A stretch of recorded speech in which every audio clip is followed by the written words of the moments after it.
todo lo que has sido para con nosotros, Señor. Gracias por ese amor inigualable, por tu sacrificio eterno en esa cruz.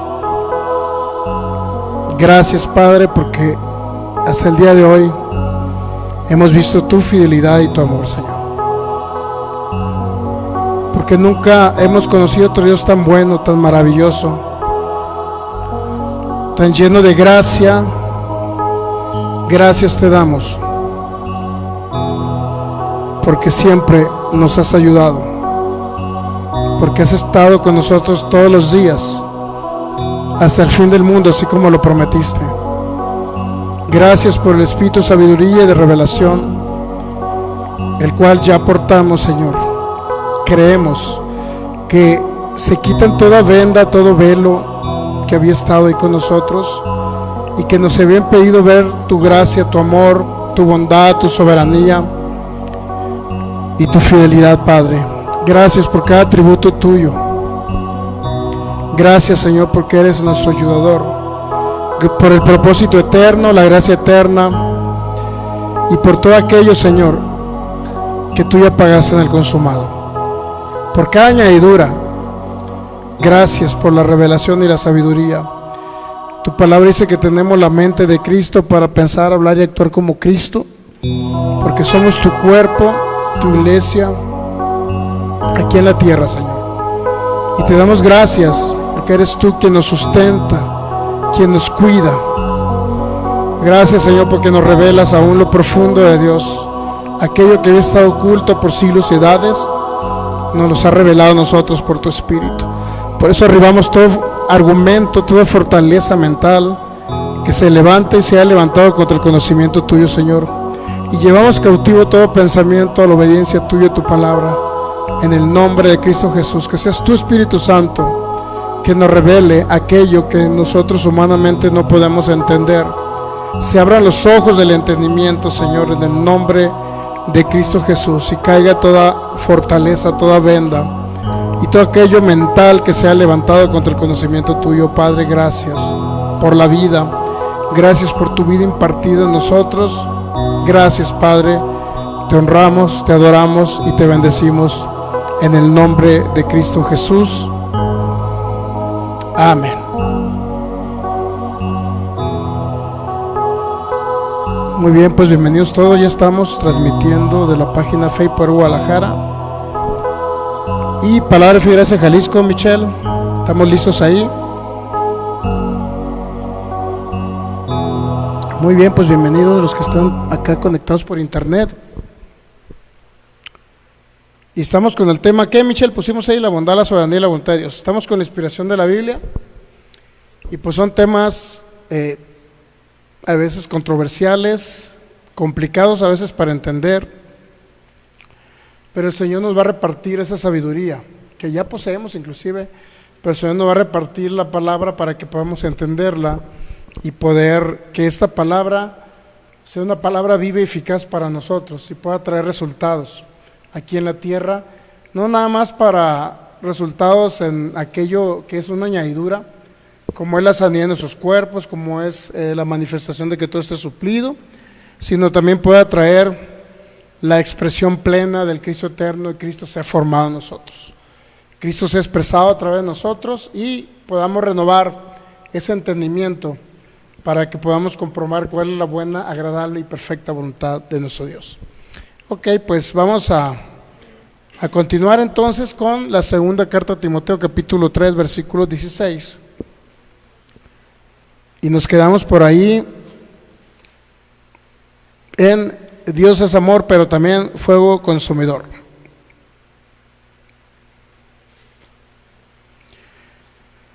Segunda carta a Timoteo, capítulo 3, versículo 16. ¿Dónde anda la pastora?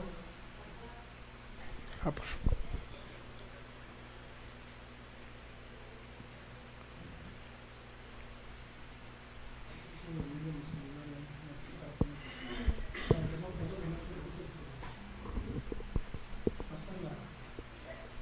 Tu celular, por favor. Muy bien, pues bienvenidos todos los que están conectados por internet. En este celular traigo mi Biblia. Es importante que usted, cuando tenga oportunidad y puede instalar ese software bíblico que se llama eSword, EWSRD, y el otro es MySword, MYSWORD. Tenemos el link de descarga ahí por si lo quiere, y puede bajar bastantes Biblias que le van a servir para que usted pueda estudiar juntamente con nosotros la palabra. Es importante que usted también lo pueda verificar en sus Biblias, que creo que es la primera carta de Timoteo, o segunda 3:16, ¿no? Ese es nuestro texto base, ¿ok? Pues, segunda carta de Timoteo, capítulo 3, versículo 16, y lo podemos poner en la versión Septuaginta. Muy bien, pues, todos los que nos ven por estos medios, los que nos ven de manera diferida, también les enviamos un saludo. Segunda carta de Timoteo 3:16, en la versión Septuaginta dice: toda escritura por Dios inspirada también es provechosa para enseñanza, para reprensión, para corrección y para amaestramiento en justicia. Segunda carta de Timoteo 3:16, toda escritura por Dios inspirada también es, ¿qué dice? Provechosa. ¿Estamos de acuerdo? ¿Qué significa que es provechosa? Bueno, es útil, sirve para la renovación del entendimiento, la transformación del alma, sirve para que Cristo sea formado en nosotros, en el alma obviamente, sirve para que nosotros podamos expresarlo a Él y Él se exprese a través de nosotros, sirve para poder incluso conducirnos aquí en la tierra conforme a el reino de Cristo, sirve para conocer todo aquello profundo u oculto que había estado por siglos y edades, sirve para que ser edificados, sirve para crecer en Cristo, sirve para manifestarnos en una plenitud como el cuerpo de Cristo. Es decir, es útil para todo. Pero te dice que es la escritura por Dios inspirada. No dice que toda la Biblia es inspirada por Dios, porque unas partes de la Biblia realmente son ejemplos, son acontecimientos que sucedieron, como ya lo hemos visto el caso de Josué, capítulo 10, donde dice el sol se paró. Bueno, solamente es alguien viendo ahí que se detuvo el sol, pero realmente lo que sucedió es que la tierra dejó de girar en su eje de rotación. Tenemos el caso de que también la serpiente antigua habló en Génesis capítulo 3, con que Dios te dijo: si comieres de este árbol no moriréis, algo así, ¿no? No moriréis. Todas esas expresiones solamente son hechos que se registraron y que quedan ahí plasmados y se fueron retransmitiendo de generación en generación como un dicho hablado, para que me entienda. Sin embargo, eso no significa que eso tuvo un soplo, porque la inspiración se refiere a que Dios sopló. Dios habló a los profetas, y tenemos la palabra profética más segura, segunda de Pedro capítulo 1, creo que es el 18-19. La palabra profética es así, es más segura porque no le va a fallar, porque es aquella que nos lleva a conocer a Cristo, ¿no? Le enviamos un saludo al pastor Federico, dice: saludos pastor y familia, congregación, un abrazo. Le enviamos un saludo hasta Portland, Oregon, de toda la familia, a la pastora Alma, a Damián, de toda la familia allá de Portland, Oregon. Les enviamos un abrazo. Ok, pues la palabra profética más segura, según Pedro 1:19, tenemos también la palabra profética más segura. Entonces, ¿qué es lo seguro? No es toda la Biblia, es la palabra profética que siempre es segura.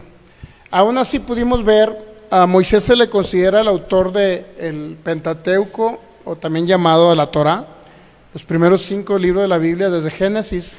Sin embargo, este hombre, pudimos ver que tanto transcribió lo que viene siendo el Génesis, hechos o acontecimientos anteriores a él se le dio como una tradición oral. Él lo escribió por ahí 1400, 1500 años antes de Cristo.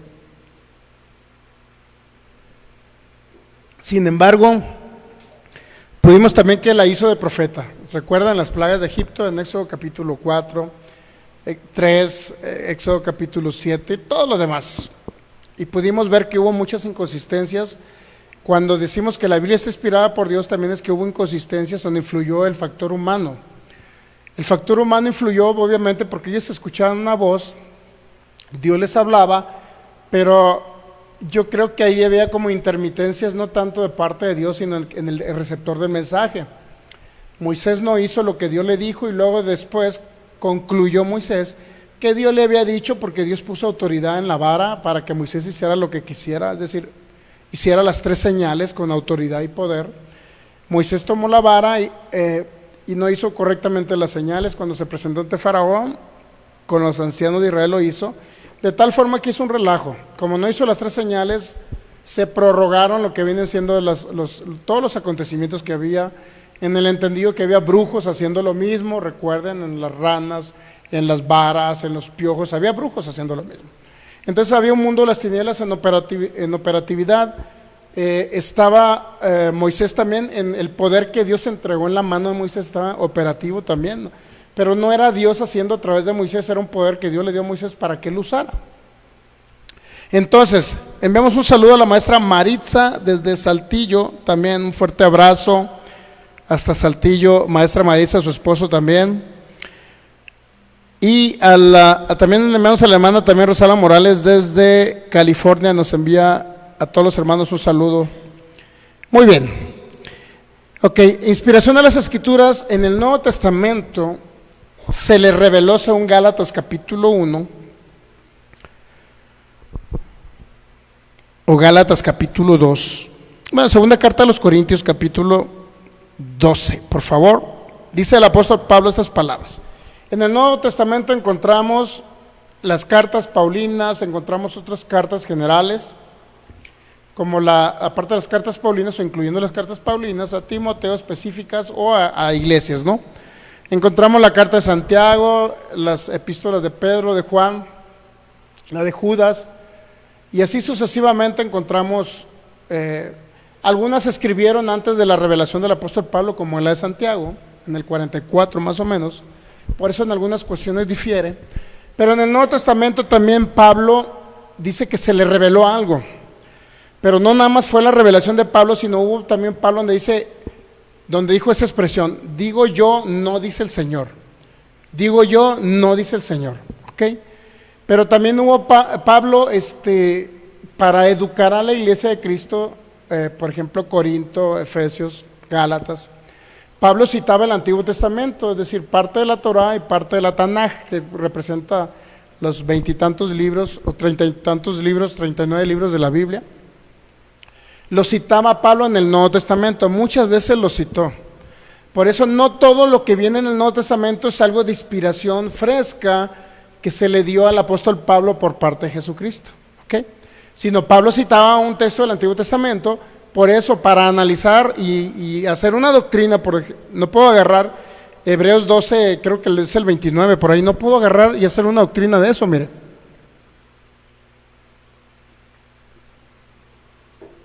Ya próximo estamos, ya el domingo vamos a empezar con el calvinismo, ahora sí. Esperemos que le comparta usted a hermanos calvinistas todo ese tema del calvinismo. Esto solamente es una introducción para entrar al calvinismo, ¿no? Vamos a analizar calvinismo en contra de la Biblia, o calvinismo versus Biblia, para que usted vea lo que dice el sistema calvinista y lo que dice la Biblia. Yo creo que el domingo ya comenzamos con ese tema muy importante. Vamos ahora a ver los 5 puntos del tulip, que le llamaron así los calvinistas por ahí, en el sínodo de Dort, por allá, no recuerdo el país, no sé si fue en Holanda, algo así, bueno, en Inglaterra hubo otro también, etcétera. Pero eso ya se los explico el domingo. Entonces, estamos en donde enviamos un saludo a la hermana Yesenia García. En el nombre de Cristo, que se recupere en Cristo Jesús. Por la llaga de Jesús ha sido ya sanada. ¿En dónde nos quedamos? En Hebreos 12, 29, ¿no? Hebreos 12, 29. Yo no puedo hacer una doctrina de esto, mire. 1 Juan 4, 8, Dios es amor, dice, ¿ah?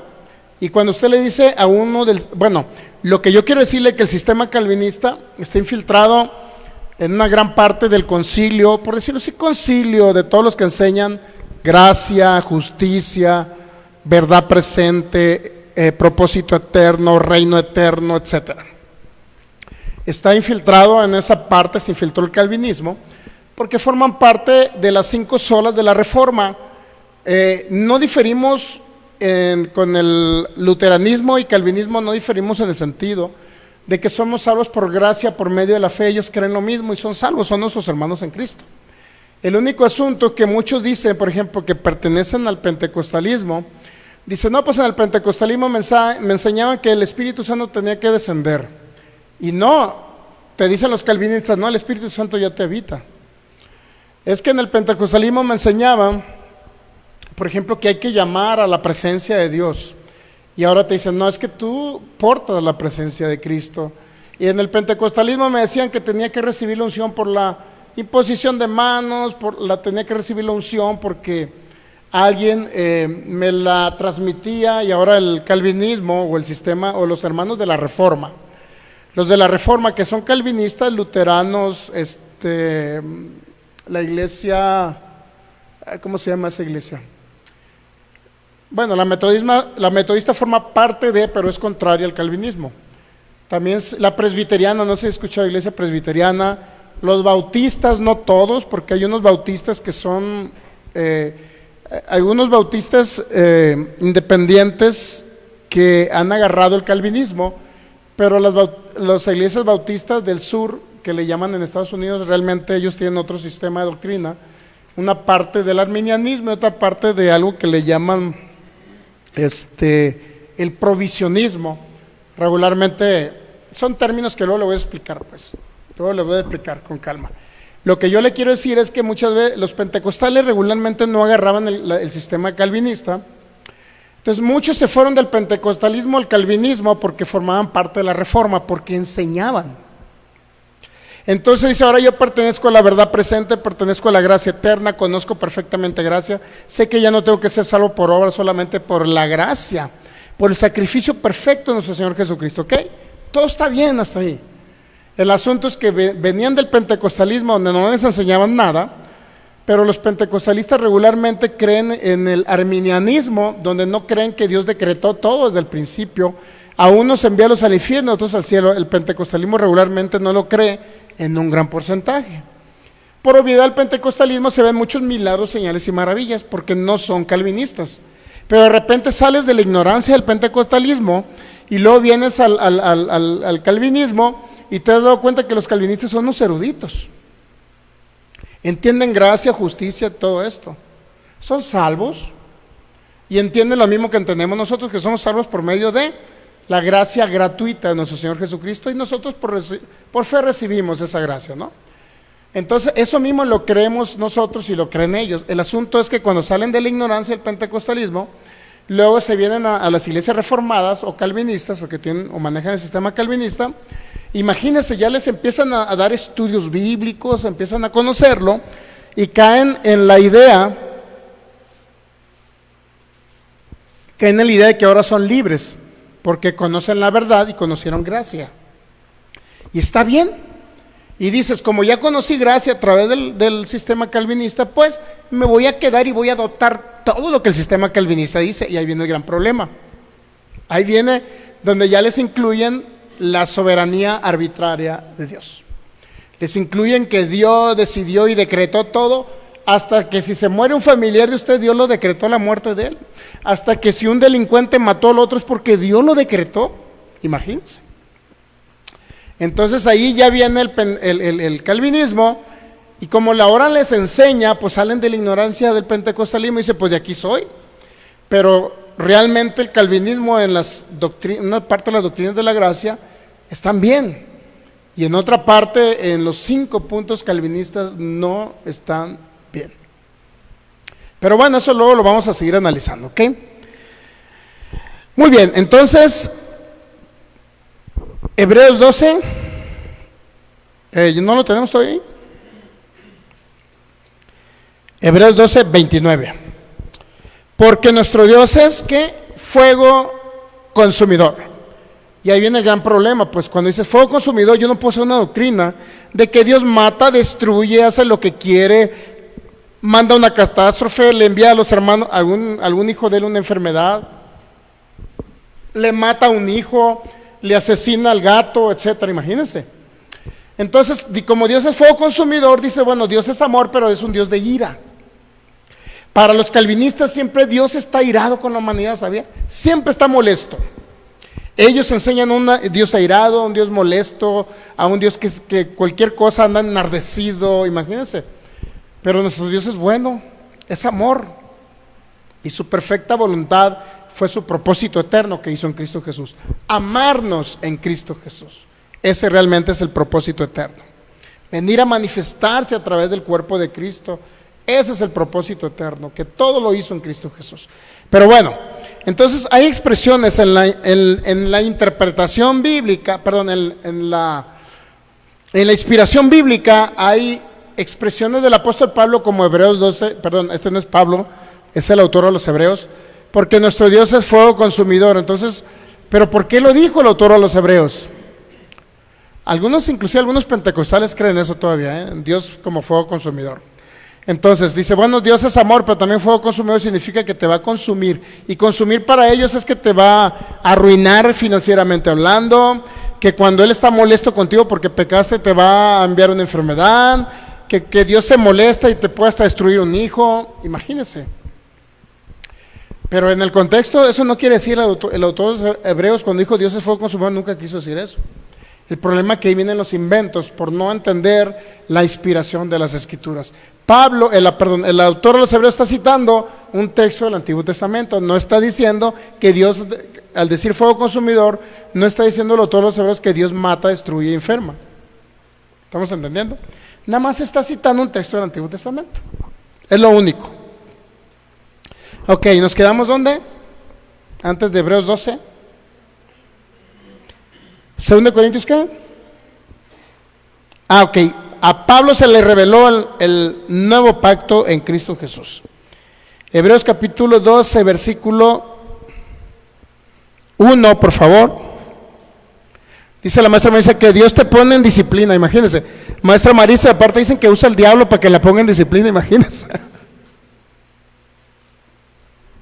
Dios usando el diablo para educar a sus hijos, no puede ser eso. Vamos, un saludo a Dianita Gastelum hasta Gilotlán. Ok, ciertamente no me conviene gloriarme, pero vendré a las visiones y a las revelaciones del Señor. Conozco un hombre en Cristo que hace 14 años, en el cuerpo no lo sé, si fuera el cuerpo no lo sé, Dios lo sabe, fue arrebatado hasta el tercer cielo. Y conozco al tal hombre, si en el cuerpo fuera el cuerpo no lo sé, Dios lo sabe, que fue arrebatado del paraíso, donde oyó palabras inefables que no les dado al hombre expresar. En otras palabras, Pablo no se sabe si en el cuerpo o en una visión. El caso es que cuando él salió del cuerpo, porque eso fue la palabra, dice que tuvo un éxtasis por ahí en Génesis, perdón, en Hechos capítulo 26, algo así, nos habla de un éxtasis que tuvo el apóstol Pablo. En Gálatas capítulo 1 nos habla que estuvo un tiempo por ahí y subió a Jerusalén, visitó al apóstol Pedro, etcétera. Y por ahí cuando lo persiguieron o algo, estaba en un lugar y dice que tuvo un éxtasis, es decir, éxtasis significa salió del cuerpo, pues. Tuvo una manifestación sobrenatural. Eso significa un éxtasis. Significa que él percibió que salió del cuerpo. Ex significa salir, éxtasis. Ok, entonces dice, y subió al tercer cielo, fue arrebatado, el versículo 4, al paraíso, donde oyó palabras inefables que no les daba al hombre expresar. Ahora vamos a Gálatas capítulo 1. Gálatas capítulo 1. Así es que nos vamos a encontrar nuestros hermanos calvinistas también acá en los concilios donde estamos aquí con los hermanos de gracia. Ahí los vamos a ver, los vamos a amar porque son nuestros hermanos. Y esta serie que vamos a empezar el domingo, bueno, es una miniserie, parte de la serie que estamos dando, pues, la bondad, la soberanía y la voluntad. Pero ya literalmente hablando del calvinismo versus la Biblia. ¿Qué es lo que dice el calvinismo? ¿Qué es lo que dice la Biblia? Vamos a ir un poquito de historia, etcétera. Va a estar muy buena la serie.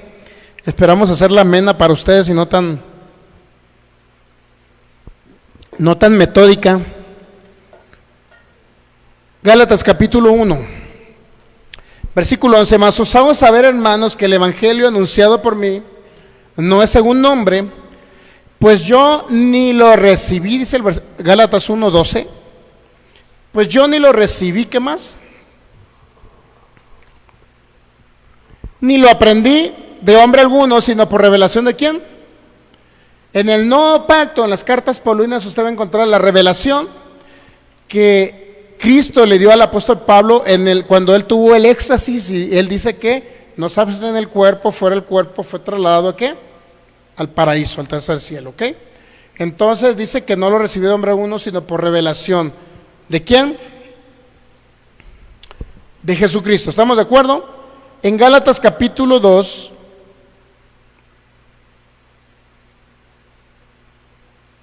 versículo 1, cuando le escribe la carta a los Gálatas fue en el 56 aproximadamente, después de Cristo. Y le dice: después, pasados 14 años, subí otra vez a Jerusalén, con Bernabé, llevando también conmigo a Tito, pero subí según una ¿qué? Revelación, ¿ok? Y para no correr o haber corrido en vano, expuse en privado a los que tenían cierta reputación el evangelio de ¿qué? Que predico entre los gentiles. Era un evangelio donde Dios lo mandó a los gentiles. Y lo dice: más ni a un Tito que estaba conmigo, con todo y ser griego, fue que obligado a circuncidarse, imagínense. Versículo 4, y esto a pesar de los falsos hermanos introducidos, escondían que entraban para espiar nuestra libertad que tenemos en Cristo Jesús, para reducirnos a ¿qué? Esclavitud. Es decir, hacía 14 años ya tenía la revelación, cuando escribió la carta en el 56 a los Gálatas, ¿ok? Lo que quiere decir que el apóstol Pablo, cuando subió al tercer cielo, se le dio algo que era esas palabras inefables que se habló en 2 Corintios, significa de difícil de expresar y difícil de entender. Por eso el nuevo pacto sabía que no todo el mundo lo entiende. No todo el mundo lo entiende porque quiere hacer obras y obras para ganarse lo que ya se nos proveyó por gracia, la salvación gratuita. Nada más nosotros por la fe recibimos la salvación. No tuvimos que hacer ninguna obra donde nos merecíamos, ninguna obra meritoria para ganarnos lo que pagó el Señor ahí en la cruz, ¿ok? Entonces hay una revelación en el nuevo pacto. Ahora yo tengo que identificar la revelación que le dio Jesucristo al apóstol Pablo para la iglesia de Jesucristo, y una de ellas es lo que dice primera carta a los Corintios 6:17: el que se une al Señor es un espíritu con él. Mire, el que se une al Señor es un espíritu. ¿Con qué? Con él. Imagínense decirle a los judíos que ya no estás tú solo, Dios habita en ti, cuando ellos están acostumbradísimos a que Dios habitara en las sinagogas, sobre todo en el lugar santísimo donde supuestamente estaba el arca del pacto, pues. Pero también en Romanos capítulo 3, versículo 28, Pablo concluye en esta carta a los romanos: concluimos pues que el hombre es justificado por fe, sin las obras de la ley. Y lo dice un poquito más atrás, Romanos capítulo 3, versículo 24, es un texto también muy trascendental. Siendo justificados gratuitamente, mire, gratuitamente por su gracia, mediante la redención o el pago que es en Cristo Jesús. Y ese tipo de revelaciones, imagínense llegarle a unos judíos que están acostumbrados a hacer obras para ganarse la salvación, pero a Pablo no dice: ahora es gratuito, porque él pagó el precio, y esa gracia salvífica fue la que nos rescató de una condenación eterna. Ahora tú recibes a Jesucristo, al Salvador, y esa gracia gratuita ahora se te aplica a ti, de tal forma que no tuviste que hacer nada para que Cristo te diera ese regalo maravilloso de la justificación o la salvación y la salvación eterna. Ahora nosotros por fe recibimos de una manera pasiva aquello que hizo Dios de una manera activa, para que me entienda. Esto fue algo impactante para el mundo judío, ¿sabía? Impactante esto, que ya no tienes que hacer obras para recibir y entrar a un reino inconmovible, el reino de nuestro Señor Jesucristo. Es maravilloso esto, el nuevo nacimiento espiritual, y haber entrado de un reino de tinieblas a un reino de nuestro amado Señor Jesucristo. Ahora bien, eso está correctamente identificado, que fue una revelación que le dio Cristo al apóstol Pablo. Está correctamente identificado, porque esto no lo conocían los judíos. Al contrario, perseguían a Pablo Inclusive mandaron, allá en Gálatas capítulo 2 va a encontrar que mandaron falsos hermanos, enviaron espías. Inclusive fue cuando Pablo regañó al apóstol Pedro y enviaban gente a Jerusalén para verificar, a ver si habían hecho lo que habían acordado en Hechos capítulo 15 en el concilio de Jerusalén. En Hechos capítulo 15 del concilio de Jerusalén se acordó que los gentiles no se les molestara, pues, porque los judíos creían que eran salvos cuando guardaban la ley y se circuncidaban ellos eran salvos. O sea, juntaban a Cristo más la ley de Moisés y la circuncisión, pues, de la ley. Sin embargo, el apóstol Pedro se para ahí enfrente, Santiago, y concuerdan que a los gentiles no se les moleste, ¿ok? No se les moleste respecto a que tengan que hacer obras, circuncidarse y guardar la ley para poder ser salvos. Entonces está correctamente identificado porque ahora nosotros lo conocemos, que entendemos gracia. Sin embargo, hay partes como Hebreos 12 que yo no le atribuyo al apóstol Pablo esa carta. Vamos a ver ahora. Enviamos un saludo a Nando Guadalupe que nos ve allá de Chicago, Illinois. Le enviamos un abrazo. Entonces, vamos a Hebreos 12:29, ese es ahí, quiero llevarlo para que me entienda. Hebreos 12:29. Entonces el domingo comenzamos con calvinismo versus la Biblia. Va a estar muy interesante, vamos a hablar de todos los puntos calvinistas, vamos a hablar de la postura contraria que es el arminianismo y otras posturas que han salido o salieron, uno que se llama el molinismo, también es otra postura, y por último la postura de lo que viene siendo el provisionismo, que es con la que más o menos concordamos un poquito. Arminianismo y provisionismo más o menos concordamos, para que usted entienda realmente todas las doctrinas que forman parte de la reforma del siglo XVI, ¿ok? Y usted conozca que, porque le digo, muchos dicen, no, es que yo conocí gracia y fui libre a causa del calvinismo. Sí, hijo, está bien, fuiste libre a causa del calvinismo, pero el problema es que te inmiscuyeron la doctrina de la predestinación, donde le echan la culpa de que Dios decretó todo desde antes de la fundación del mundo. Dios decretó todo, hasta si alguien se iba a echar un gas, ¿qué cree? Dios ya lo decretó, imagínense, Dios mío. Pero bueno, ok. Dios usando las tinieblas para poder educar a sus hijos. Dios le da permiso a Satanás de tocar la vida de sus hijos. Satanás es un instrumento de Dios para poder educar a la iglesia. La enfermedad es un mensaje de Dios con el cual le está hablando a usted. Imagínense, Dios usando la enfermedad. Entonces, ¿para qué queremos la Biblia? ¿Y para qué queremos el Espíritu Santo? Así de sencillo. Muy bien, Hebreos 12:29, ¿ya estamos ahí? ¿Sí o no? ¿Sí o sí? Hebreos capítulo 12, versículo 29. Muy bien, ya analizamos hasta el versículo Hebreos 12, por favor.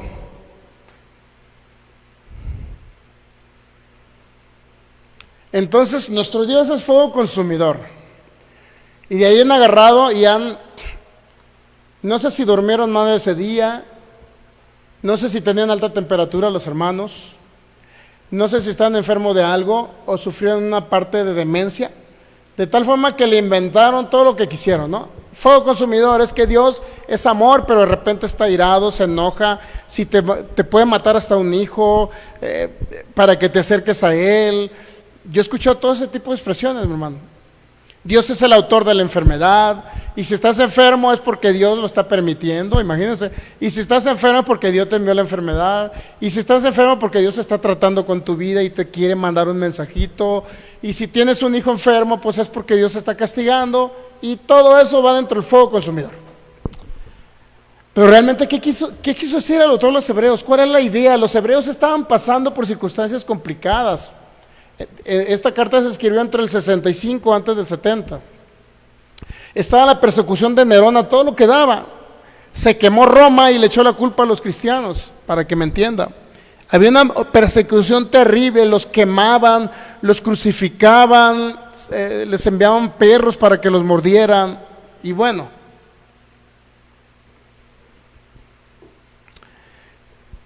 Y ahora Pablo, en el capítulo 10 a los Hebreos, que ese ya no lo analizamos, ahí está ya en YouTube, todas las enseñanzas están en YouTube ya en listas de reproducción o playlist.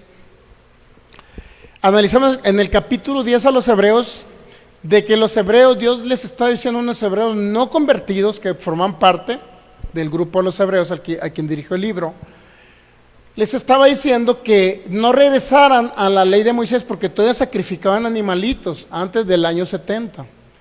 Y ahora les dice pues que si ellos no aceptan a Jesucristo y siguen sacrificando animales, y si los llevan al concilio donde los van a enjuiciar para matarlos, y si ellos ahora que están con los hebreos no se convirtieron, y si van a ese tipo de tribunales, ahí los van a matar, y si no quieren que los maten, tienen que negar a Jesucristo.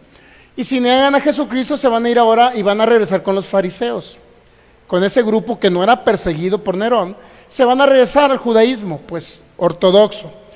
Entonces al regresarse al judaísmo, pues jamás iban a oír de la palabra, y dice que iba a haber una horrenda expectación de juicio para ese tipo de personas inconversas, obviamente.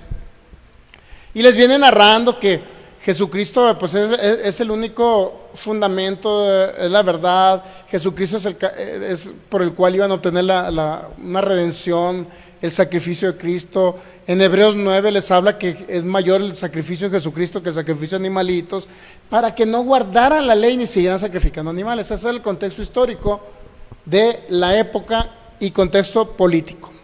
De tal forma que llegamos al capítulo 12, por favor, y ya vimos un poquito lo de la disciplina, hasta el versículo 8. Hasta el 11 lo vimos el domingo pasado. Hebreos 12, versículo 12, por lo cual levantad las manos caídas y las rodillas paralizadas y haced sendas derechas con vuestros pies, para que lo cojo no se salga del camino, sino que sea sanado. Aquí literalmente dice para que no se salgan de Cristo, pues, le está diciendo.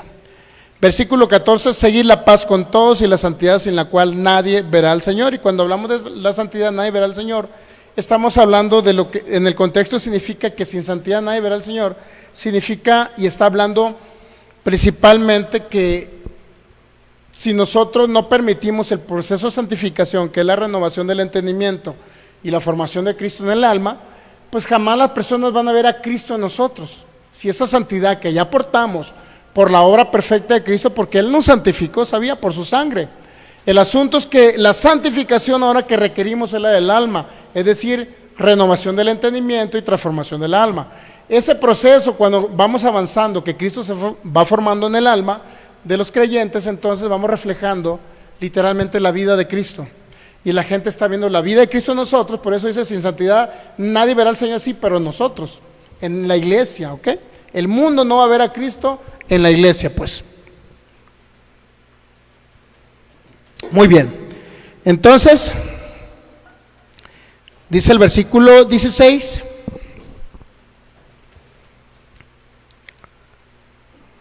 el 15, perdón, mirad bien, no sé que alguno deje de alcanzar la gracia de Dios, que brotando alguna raíz de amargura os estorbe y por ella muchos sean contaminados. Mire, no sé que haya algún fornicario, dice el 16, o profano como Esaú, que como con una sola comida vendió su primogenitura.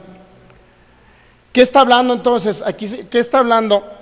Primero les habló de la disciplina, y la disciplina es a través de su palabra, para que haya una formación de Cristo.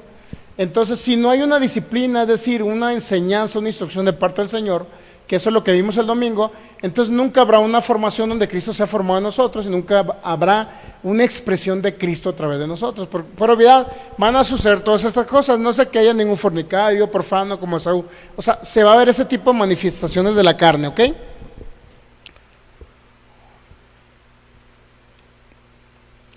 Porque ya sabéis que aún después, deseando heredar la bendición, fue desechado y no hubo oportunidad para el arrepentimiento, que la procuró con lágrimas.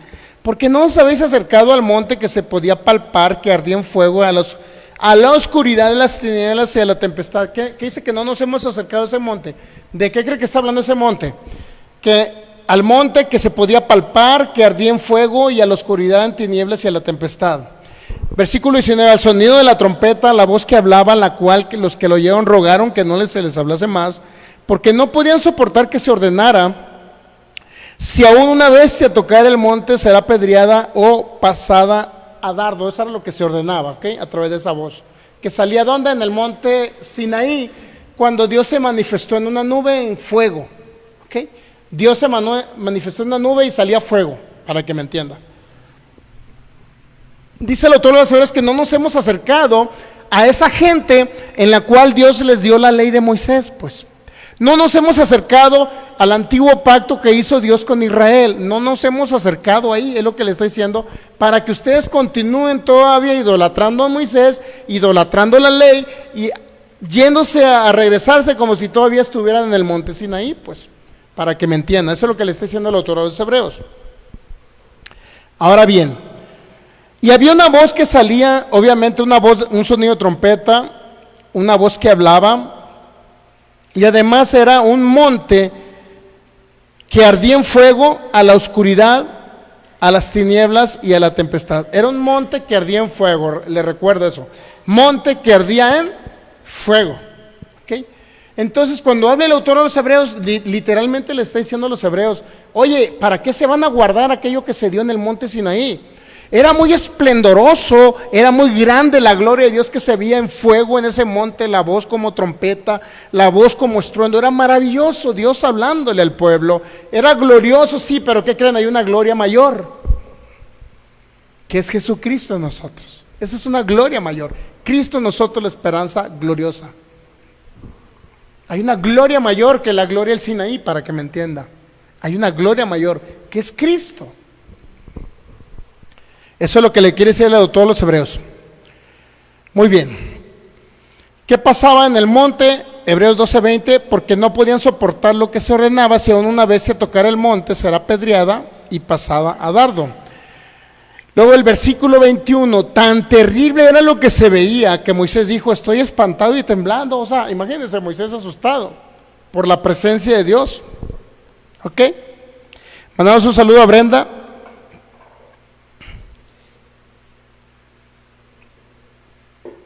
Ok,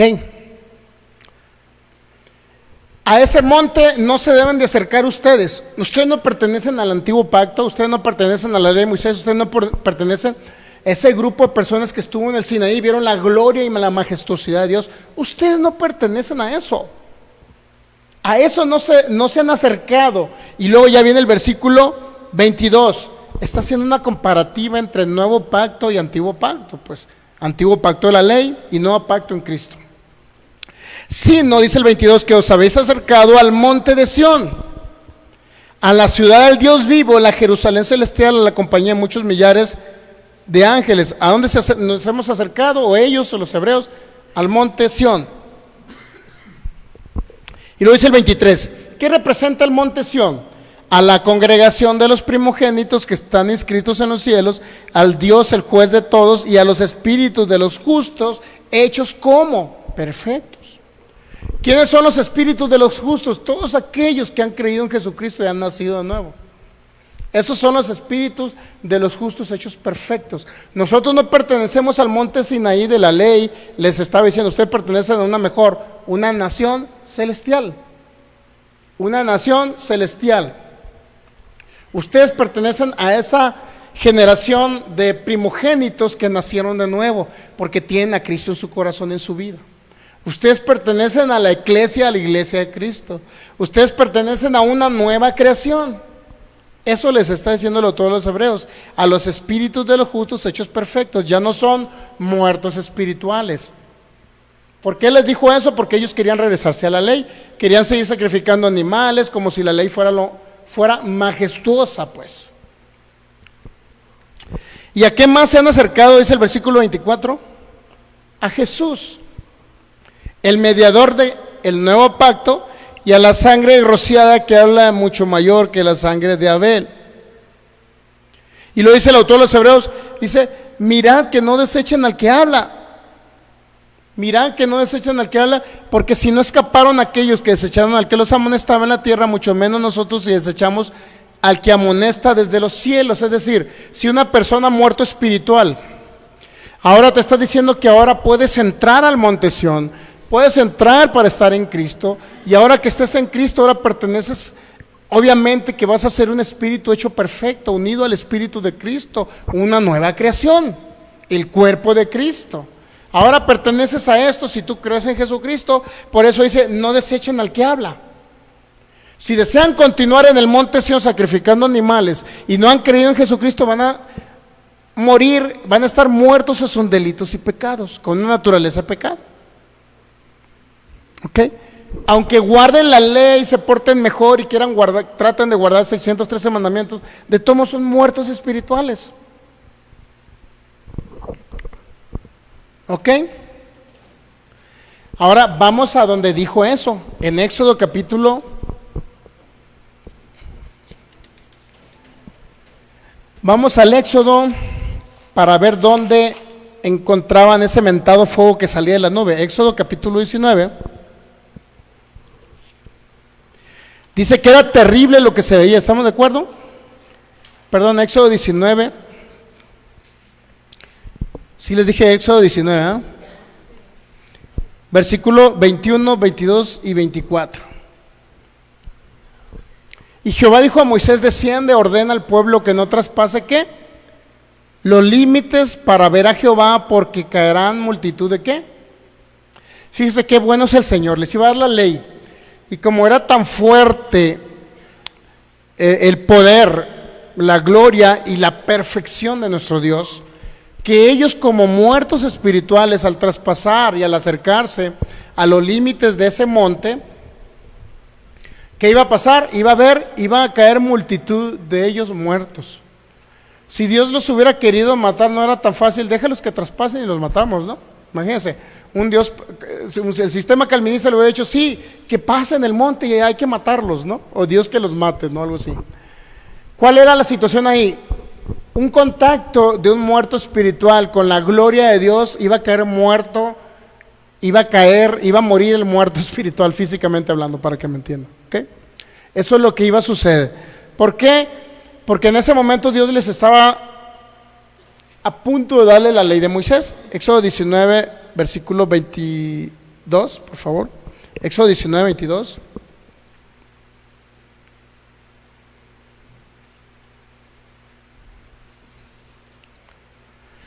Y también dice, diles que se santifiquen los sacerdotes que se acercan a Jehová, para que Jehová no haga con ellos estrago. 23. Moisés dijo a Jehová, el pueblo no podrá subir al monte Sinaí, porque tú nos has mandado diciendo, señala límites al monte y santifícalo. 24. Y Jehová le dijo, ve y desciende y subirás tú y Aarón contigo, más los sacerdotes y el pueblo, que no traspasen el límite para subir a Jehová, no sé que haga con ellos estrago.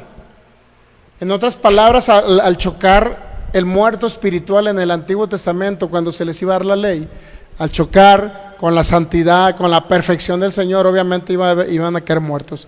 Eso sucedía. Por eso en el Nuevo Pacto Dios tuvo que venir a habitar en los creyentes. Más bien, Dios tuvo que hacer nueva creación, unidos al Espíritu de Cristo, para ahora que hay un contacto con la presencia. Bueno, Dios habita en nosotros y su presencia está en nosotros. Ahora ya la presencia no es externa, es interna. Imagínense qué tan amoroso y bueno es Dios. Qué tan amoroso y bueno es. En aquel Antiguo Testamento, Dios separado del hombre. El hombre muerto espiritual, al chocar con la gloria, con la presencia y con la manifestación de Dios, obviamente el hombre iba a caer muerto, pero Dios le dice, diles que se santifiquen o que no traspasen los límites del monte, ¿ok? ¿Estamos de acuerdo? Del monte Sinaí. Éxodo 19 dice,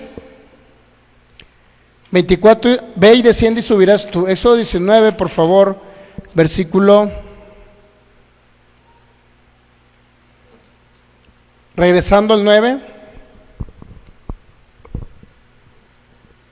Del 9 al 11, por favor. Entonces Jehová dijo a Moisés, aquí yo vengo a ti en una nube. ¿Estamos de acuerdo? Espesa. Para que el pueblo oiga mientras yo hablo contigo, también para que te crean para siempre. Y Moisés refirió estas palabras al pueblo, versículo 10, por favor. Versículo 10. Y Jehová dijo a Moisés, ve al pueblo, y ¿qué dice? Santifícalos hoy y mañana y laven sus vestidos. ¿Cuál era la idea? Que lavaran sus vestidos y se santificaran. Y estén preparados, dice el versículo 11, para el día tercero, porque el tercer día Jehová descenderá a ojos de todo el pueblo sobre el monte Sinaí. Esa es la historia que ahora estaba narrando el autor a los hebreos, ¿sabía? Esa es la historia. No estaba diciendo que Dios era fuego y que mataba y que como Dios es bueno pero también es malo. Nunca estuvo diciendo eso el autor a los hebreos. Vamos a seguir leyendo, por favor. Dios puso límites para que llegaran ellos y le vieran y le escucharan. Sin embargo, eso al pueblo les espantó lo que veían. Éxodo 19, 16. ¿Ya? Éxodo 19, 16, ¿ya? ¿Listos? Aconteció que el tercer día, cuando vino a la mañana, vinieron truenos y relámpagos y espesa nube sobre el monte y sonido de bocina muy fuerte, y se estremeció todo el pueblo que estaba en el campamento. 16, y luego ¿qué más? Y Moisés sacó del campamento al pueblo para recibir a Dios y se detuvieron a pie. Versículo 18, mire, y aquí viene la situación del fuego. Y todo el monte Sinaí humeaba, porque Jehová había descendido sobre él ¿en qué? ¿Cómo descendió sobre el monte Sinaí? En fuego. Ese fuego es el que al cual le tenían miedo los israelitas, y ellos mismos creían que era un fuego consumidor, porque sabía que si traspasaban el monte, ¿qué cree que iba a pasar? Iban a morir. ¿Estamos de acuerdo que iban a morir, sí o no? ¿Sí? Eso es lo que estaba narrándolo todos los hebreos. Fuego consumidor en el Antiguo Testamento significa que Dios se apareció en fuego, pero si ellos traspasaban los límites iban a morir. Sí va a haber una muerte, sí, pero en el nuevo pacto es diferente. O sea, ya no estamos en ese monte Sión.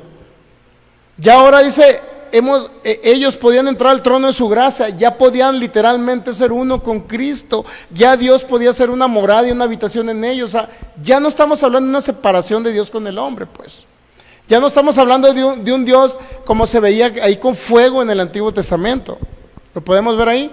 Todo el monte Sinaí humeaba porque Jehová había descendido sobre él en fuego, y el humo subía como el fuego de un horno, y todo el monte se estremecía en gran, versículo 18, en gran manera. 19, el sonido de la bocina iba aumentando en extremo. Moisés hablaba y Dios le respondía con voz tronante.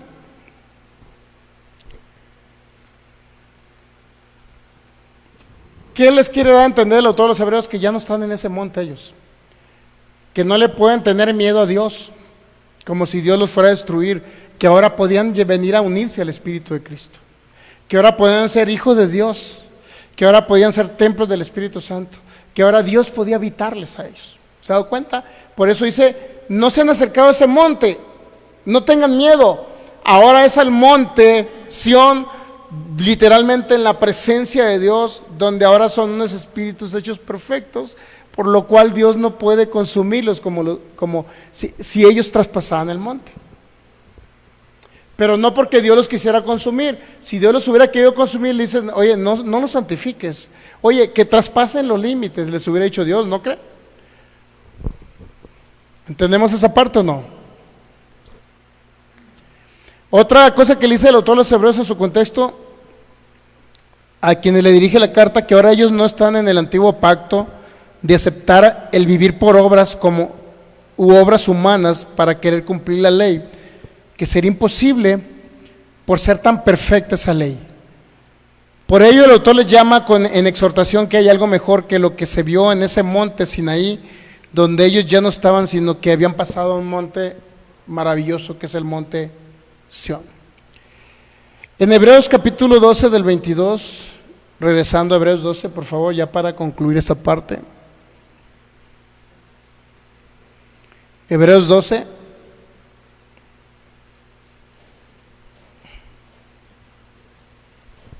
(22) otra vez. Sino que os habéis acercado al monte Sión, a la ciudad del Dios vivo, Jerusalén la celestial, a la compañía de muchos millares de ángeles, a la congregación de los primogénitos que están en Cristo de los cielos, al Dios, el juez de todos, y a los espíritus de los justos hechos perfectos. Ahora nos acercamos a la ciudad de Dios, a la Jerusalén celestial, que es la iglesia prácticamente. Ahora somos parte de la iglesia y el cuerpo de Cristo. Imagínense qué maravilloso es eso. El autor de los Hebreos señala que a ellos ya no les aplica el estar en el monte Sinaí del fuego consumidor, que por cierto Dios les previno para que no subieran, para que no murieran, pero ahora están y pertenecen a la ciudad celestial, porque ahora son espíritus perfectos donde ya no hay pecado, y en lugar de acercarse ellos a Dios, Dios vino a habitarlos a ellos, o a habitar en ellos. Imagínense qué maravilloso. Ellos se acercaban a Dios en el antiguo pacto, y ahora no, Dios vino y se acercó y vino a ser una habitación en los creyentes.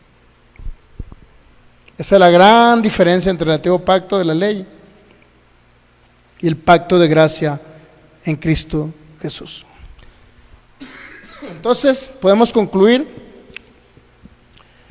que el decir que Dios es amor y a la vez fuego consumidor no significa, como erradamente se ha malinterpretado, que Dios es amor, pero puede cambiar de opinión y de repente hacer algo, que alguien muera, él mismo matarlo, él mismo enfermarlo o asesinarlo. Eso no significa Dios es amor y fuego consumidor, no significa que Dios es fuego consumidor, sino que realmente significa es que Dios en su amor infinito, en ese nuevo pacto decidió hacer perfectos a la humanidad en una nueva creación, en Cristo Jesús, para habitar en familia y ser uno con el ser humano, habitarlo y expresarse a través de cada uno que conforman la iglesia de Cristo, siendo ahora un pacto diferente al de la ley, donde el hombre quería vivir por sus obras, y ese fue el mayor fracaso del hombre bajo la ley, querer vivir haciendo obras.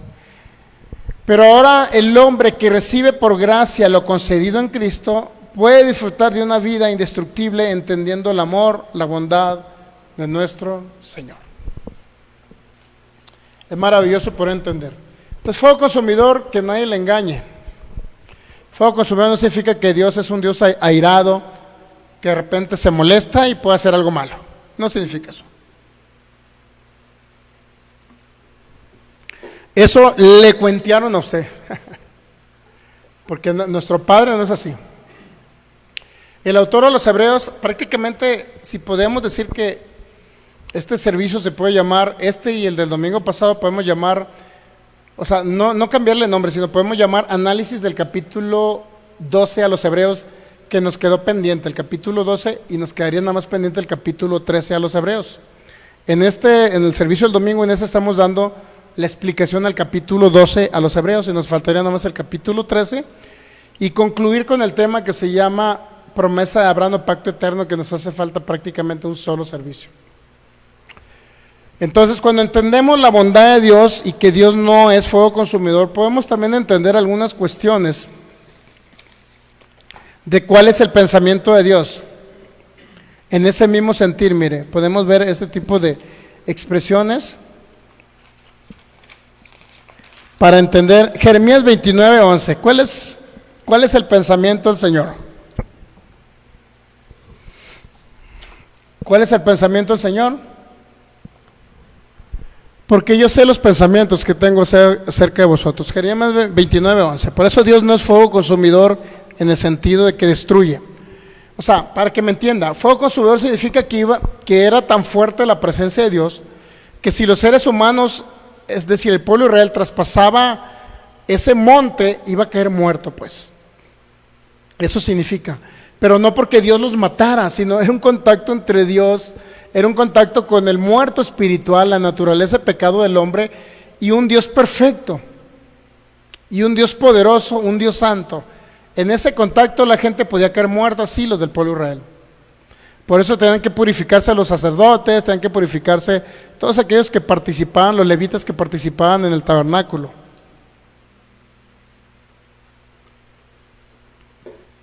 Pero no es Dios destruyendo gente, pues. La gente, inclusive un hombre que murió, que no formaba parte de los levitas, un hombre llamado Usa, dice, creo que cuando traían el arca de los filisteos, que el arca del pacto donde moraba la presencia de Dios se les iba a caer. Y este hombre llamado Usa creo que quiso correr a agarrarla, el arca, pero no formaba parte de los levitas, que se habían purificado para agarrar el arca del pacto, el propiciatorio y todo ello. Entonces, como eran los levitas quienes se purificaban para cargar el arca del pacto, el propiciatorio y todo lo demás, pues nada más ellos eran los autorizados de parte de Dios, pero siempre y cuando estuvieran santificados. Ese hombre Usa dice que el arca se iba a caer y este hombre llamado Usa corrió para que el arca no se cayera. Era una muy buena acción, el problema es que no estaba santificado y murió por el contacto que tuvo con el arca del pacto. Entonces no es Dios matándolo. Dios les dijo, nada más sean los levitas y aquellos de la descendencia de Aarón quienes hagan todo el oficio de culto en el antiguo pacto para la expiación de los pecados y agarrar los utensilios santos, etc. Y los únicos que podían santificar los utensilios que se utilizaban pues para la expiación. Entonces, cuando entendemos todo esto, no estamos hablando que Dios mata, sino alguien que cometió un error, como el caso de Usa, pues. Jeremías 29:11, porque yo sé los pensamientos que tengo acerca de vosotros, dice el Señor, pensamientos de paz y no de mal, para darles un fin, o para que se manifieste el plan. Creo que la NBI dice algo mejor, para darles el fin que esperáis. Vamos a hablar en otra traducción, por favor. Calvinismo enseña un Dios destructor, airado, molesto, que siempre anda molesto. Imagínense cuando dice que Dios se molesta con sus hijos y que por eso han venido terremotos, han venido tantas catástrofes a la tierra y todo se lo echan la culpa a Dios. Ese pensamiento proviene del sistema calvinista o calvinismo. Un Dios arbitrario, soberano, que hace lo que quiere y nadie le puede decir nada. No lo podemos poner en la nueva versión internacional, Jeremías 29:11, por favor.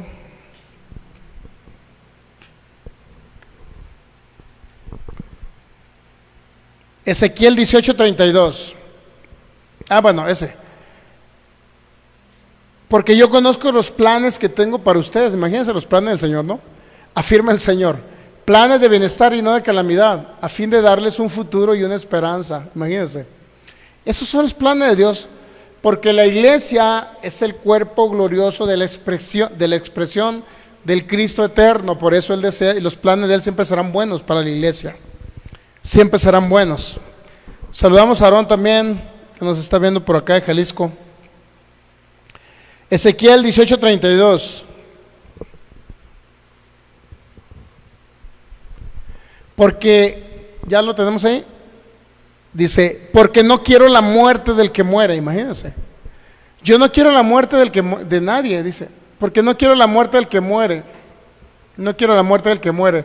Dice Jehová el Señor, convertíos y ¿qué va a pasar? Viviréis. Recomienda, conviértanse y vivirán. No quiere la muerte del que muere. Otro texto bíblico que viene siendo Ezequiel 33, 10 y 11, por favor. Ezequiel 33, 10 y 11.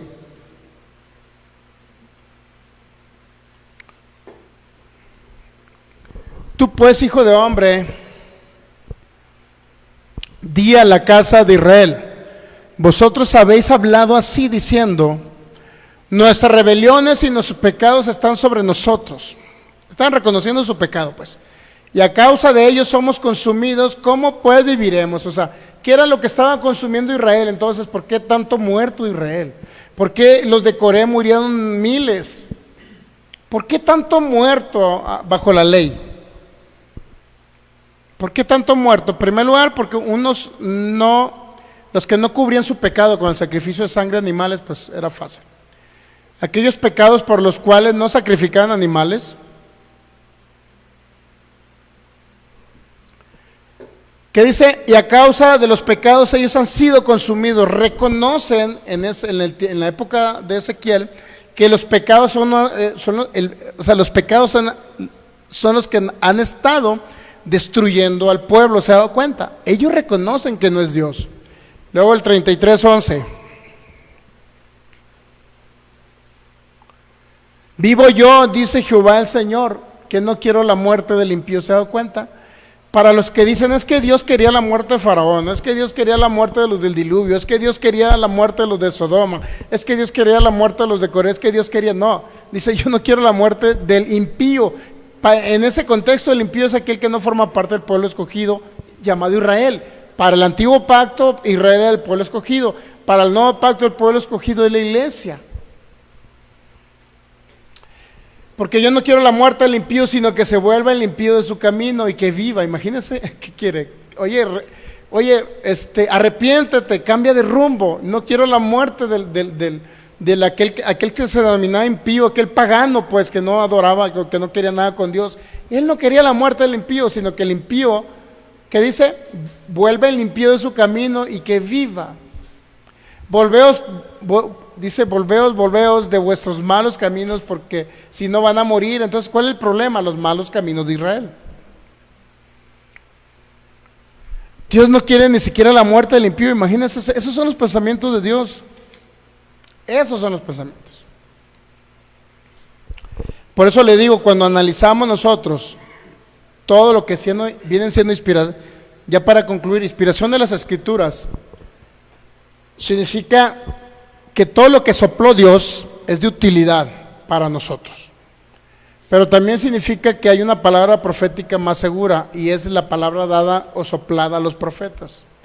Pero también hay hechos o acontecimientos donde el autor que estaba viendo el hecho narraba nada más. No era inspirado, no era soplado por Dios eso, nada más están escribiendo lo que estaban narrando. Hubo errores de interpretación o mala interpretación del mensaje divino, donde Moisés dijo una cosa y resulta que Dios no le había dicho que hiciera eso e hizo eso. Pero Moisés le atribuyó a Dios, el Señor dice, haz esto, y Dios nunca le dijo. ¿Recuerda? Dios nunca le dijo a Moisés que levantara su vara para que la levantara a los vientos y vinieran piojos. Dios nunca le dijo. Nunca le dijo el Señor. Entonces hay cosas que usted va a encontrar en el Antiguo Testamento que son errores de interpretación del mensaje divino. Lo va a encontrar mucho. Por eso necesitamos entender eso de inspiración de las Escrituras. Si no lo entendemos, como el autor de los Hebreos, Dios es fuego consumidor. Imagínese hacer una doctrina de que Dios tanto es amor como es malo, tanto es bondad como es maldad, tanto es sanidad como también envía las enfermedades. Imagínese un Dios así. Todo porque Dios dice que Dios es un fuego consumidor, sin analizar un contexto, sin entender que eso viene de Éxodo 19, sin entender que el autor de los Hebreos les está diciendo por algo a los hebreos, por algo les está explicando eso. Por eso le digo, cuando analizamos la Biblia, siempre debemos analizarla bajo esa perspectiva. No todo lo que está en la Biblia fue inspirado por Dios, pero sí, todo lo que Dios le sopló a los profetas como la palabra profética más segura, sí fue Dios el que se las sopló, el que se las habló, pero siempre intervino el elemento llamado humano, el elemento humano. ¿Ok? El elemento humano siempre intervino. Donde usted no puede encontrar ninguna diferencia es en la revelación que le dio Cristo al apóstol Pablo en el tercer cielo. No va a encontrar más que pura perfección. Pura perfección. ¿Por qué? Porque Pablo ya era hijo de Dios, ya poseía el Espíritu Santo, ya era uno con Cristo. Cristo mismo le revela todo ese propósito eterno delante de la fundación del mundo y lo expresó en la carta a los Efesios. Se lo dijo al apóstol Pablo. Por eso le digo, no todo lo que dijo Pablo va dirigido como parte de una inspiración. Por ejemplo, rápido, 1 Corintios 11, antes de cerrar. Un minuto, primera carta a los Corintios 11.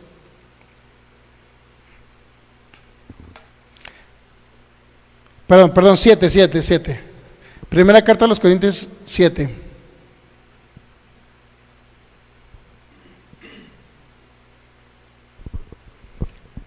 ¿Ya lo tiene ahí?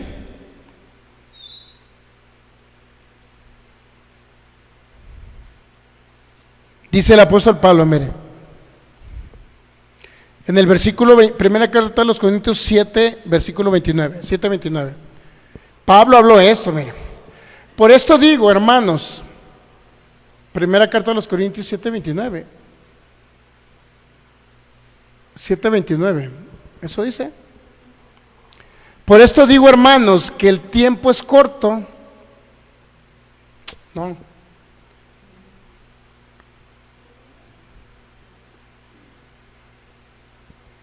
A ver, permítame. Dice aquí.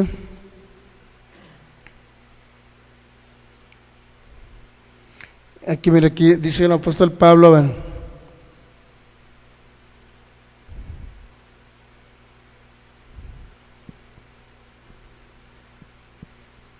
Dice el apóstol Pablo, ay Dios mío, se me partió aquí, cuando estoy tratando de verlo.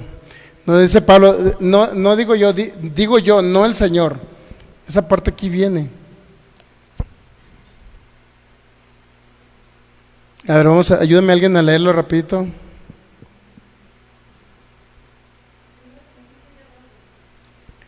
Primera carta de los Corintios 7:12. Dice, y a los demás yo digo, cuando está hablando del matrimonio, de los solteros, etcétera, ¿no? Y a los demás yo digo, no el Señor, si algún hermano tiene mujer que no sea creyente y ella consiente en vivir con él, no lo abandone. Y a los demás yo digo, no el Señor. O sea, hay expresiones de Pablo donde fue una recomendación de Pablo, pero el Señor no le reveló eso, pues. No podemos hacer una doctrina de eso.